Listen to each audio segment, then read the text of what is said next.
critical question for me then is, why are we not able to jump the hurdle and get a lot of these projects on the ground and get a lot of things moving?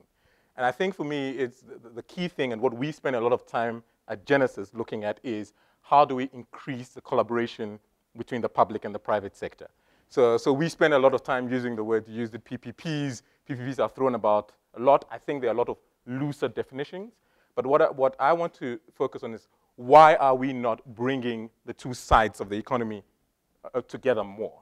I think there's a lot of clear benefits from having the private sector involved. It is clear that we cannot meet the infrastructure gap, the 93 gap from the World Bank. We can't meet that gap on our own, and so there's a clear need to bring in and leverage the private sector in there.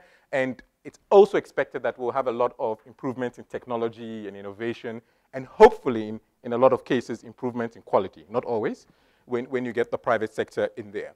So at Genesis, we spend quite a bit of time now asking ourselves, what are the critical enablers on the public sector side? So although we do a lot of transaction advisory and actual projects, we started to work a lot with public sector institutions around the institutional gaps that will help us actually package projects better. So you talked a lot about prioritization, and that's one critical thing that we are working with on the public side and public sector institutions. I mean, when we deal with a lot of, and I'm sure you've seen it on the public sector side, you walk into a lot of departments and ask for their project pipeline list, and you get a list of 60, 70, 80 projects, both at the national, provincial, all the way down to the local level. And so the first question is, how are you going to get all of these projects through? And possibly 80 to 90% of these projects are actually never going to see the light of day, and most of these projects are not bankable. And there are a number of reasons for these, not least a lot of institutional capacity that we try and work on. And we also spend a little bit of time saying, okay, how are you appraising your infrastructure projects? Is there proper technical, financial, legal due diligence of these projects? And in certain cases, is there going to be some upfront capital support? And I know that's where a lot of times you get institutions like development finance institutions coming in to try and bridge that gap.